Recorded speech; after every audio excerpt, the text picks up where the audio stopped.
In the film Midsummer by director Ari Aster, Florence Pugh plays a girl who goes off with her boyfriend to a sort of commune in Scandinavia where they are performing their annual pagan rituals and rites to celebrate Midsummer.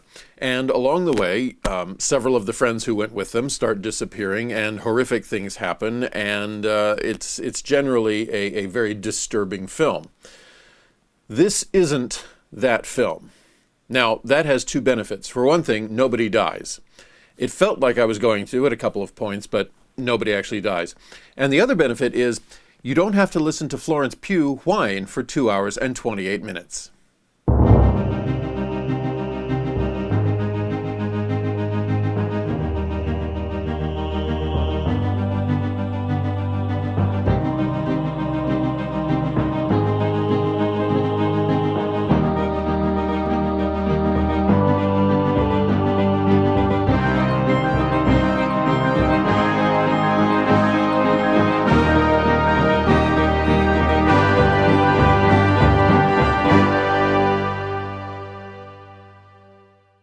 We are advancing through the 20, and it's time to discuss July and August.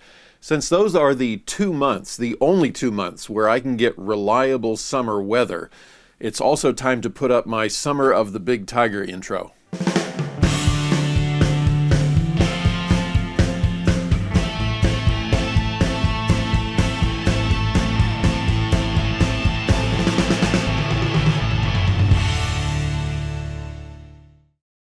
When I was younger, I adored winter. I loved going out and playing in the snow.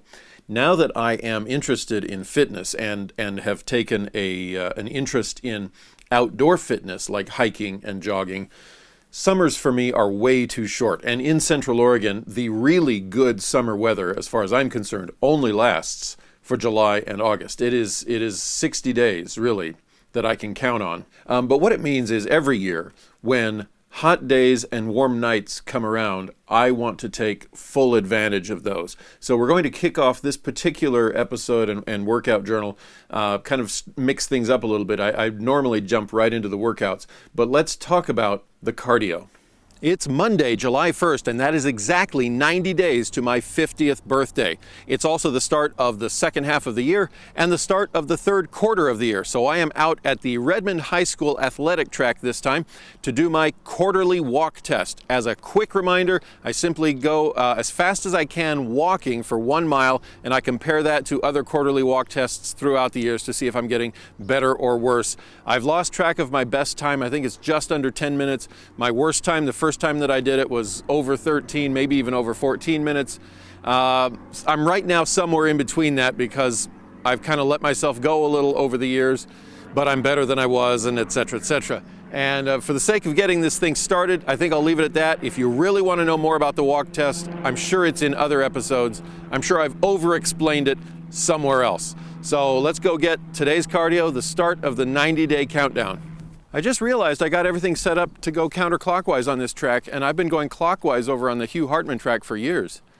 I don't know if this might really throw things off. I said July and August were the only reliable months for good hot weather, and this year we had a lot of good hot weather in those 2 months. Several days in a row reaching up into the 90s and a couple of days up into the 100-degree weather, which is fine by me because it means that going for a jog at midnight, I have plenty of warm weather. It's the perfect temperature for just whipping off the tank top, going for a jog, nice and quiet, nobody around.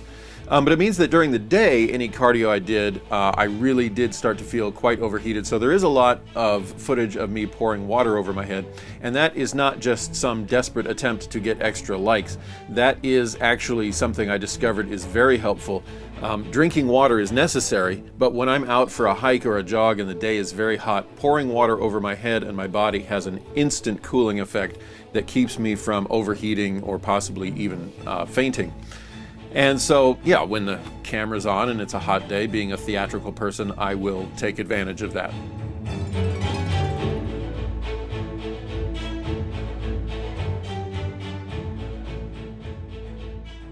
And here's just a sample of some of the video that I recorded of me doing cardio in the month of July. I finished my bicep workout at the gym, and I am now out at the track for my cardio for July 3rd. And I have been challenged by Daniel to get my 1 mile time under 9 minutes tonight. That means 2 minutes 15 seconds a lap. I have yet to go that fast this year. I have found myself easily winded, my legs are getting tired. I have no idea what's about to happen. It's also really, really dark, and I can't carry the cell phone in front of me like this and hope to achieve that time. So you'll just have to trust whatever report comes after this. Okay, 1 mile was 9:47, and it hurt.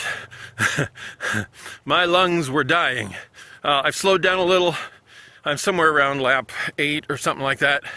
Now I'm just trying to keep it below 3 minutes a lap. So I'm kind of half walking, so 1/8 of a mile walking and then 1/8 of a mile jogging. And I'm losing my lane here with this bright light in my face. All right, got to keep going. It's a little chilly, but I am all heated up, so you know that means the shirt comes off, right?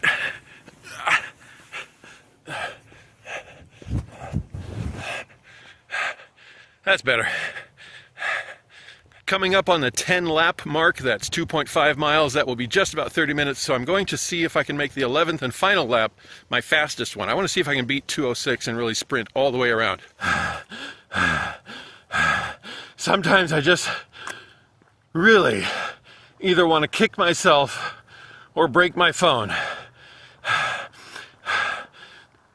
This is not the first time it's happened, but just now, in finishing my jog, instead of hitting the stop button on the stopwatch, I hit the reset button. So thankfully I've recorded on here. What was it? 9:47 for the 1 mile. I did 11 laps. I don't know. Rats.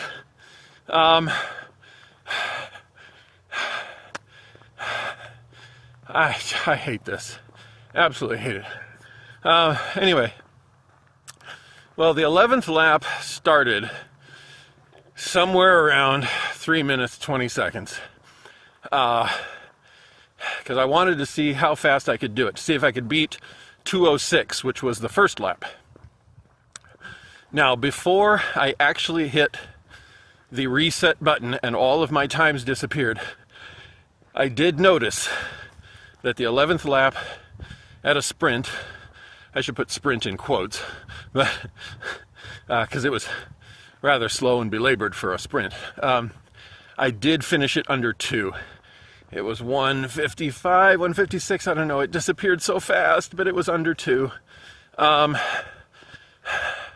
don't know, in the logbook, I'll figure out.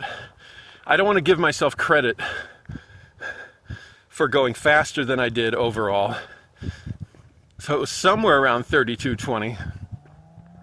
I may say 33 just to make sure I don't give myself credit for going faster than I really did. Okay, but yeah, just for fun, just for kicks, kind of kick off Independence Day and the second half of 2024, having just come from the gym. I did sprint the 11th lap in my Tigers.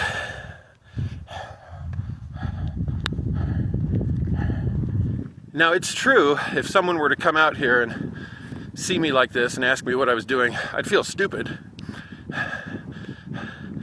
But it's technically legal.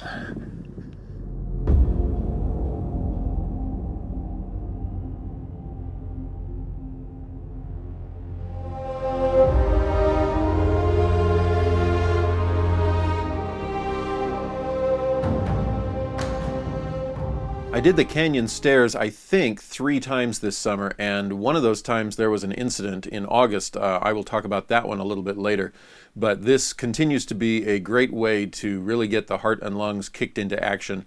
I am always worn out very quickly, but I'm getting better. It's good for the legs. It's good for the calves. It's intense exercise, at least for me at my age. I came out to the track and did 30 minutes of jogging / walking / gasping and wheezing. My mile was just over 9 minutes. I did force the 12th lap, which means I finished the 11th lap before 30 minutes. I don't know if I've ever described for you what I mean by forcing a lap. Someday I'll get to all that. But Sunday's a rest day, so no resistance workout. I think that's all I have to say.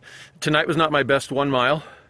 I think my best 1 mile was actually 2 days ago, but 9:10, 9:12, something like that. That's still a good time for me, especially for this year.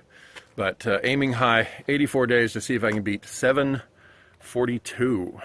Specifically on July 9th, I wanted to go for a midday walk, but I wanted to do it without carting a gallon of water with me. So I did get myself nice and cooled off right at the beginning. Despite that, just going out for a couple of miles on this particular day, I think it was upper 90s.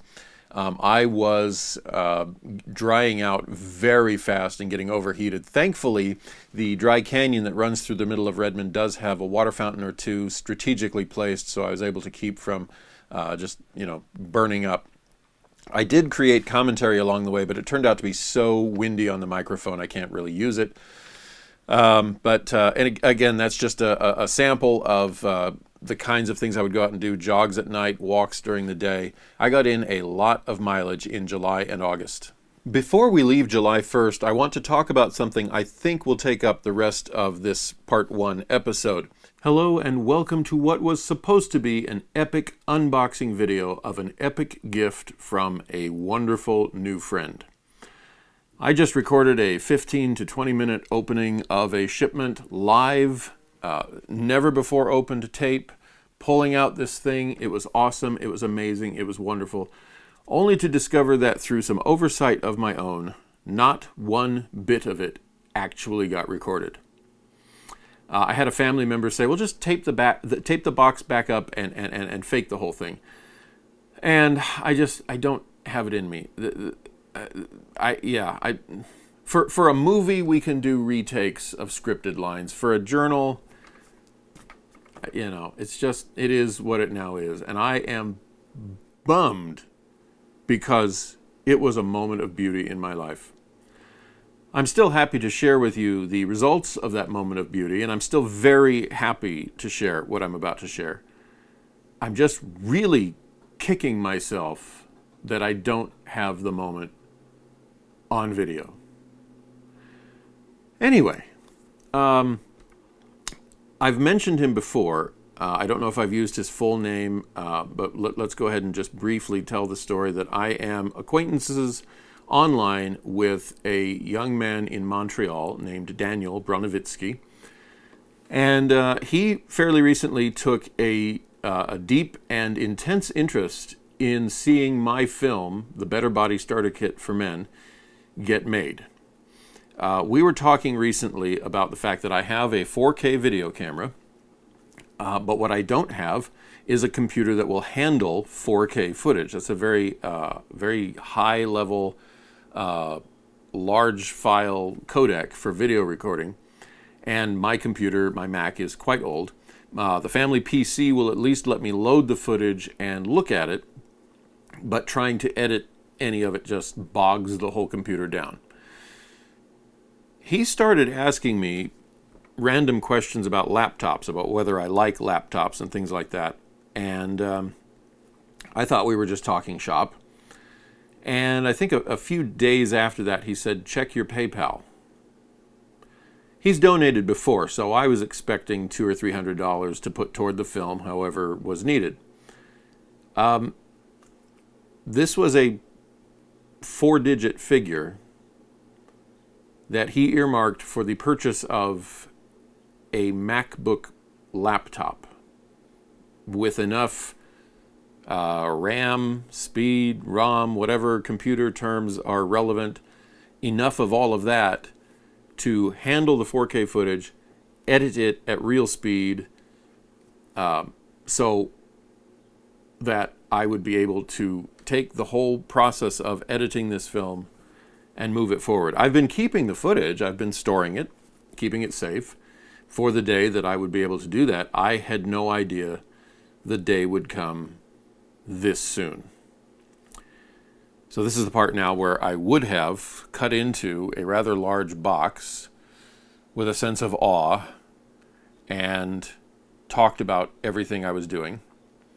But that's all over and done. Off camera by accident.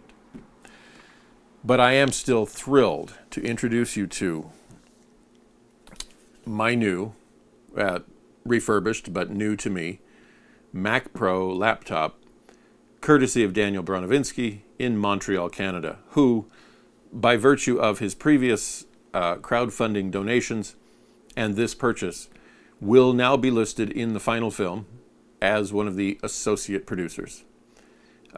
He is the first one to be listed as associate producer. I say one of, in case somebody else comes along with another extremely generous donation.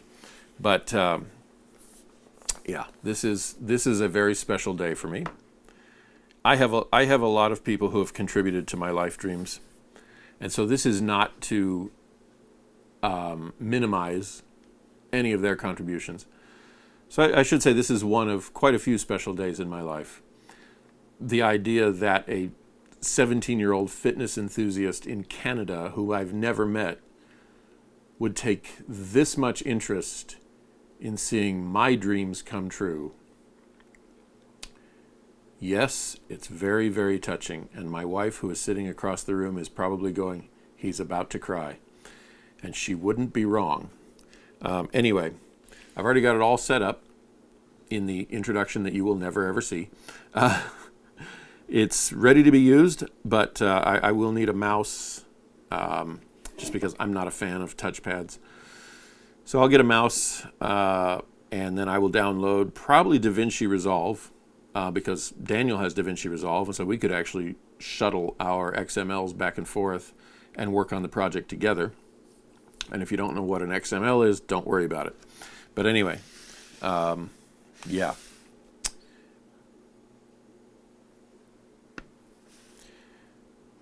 Wow. I'm out of words.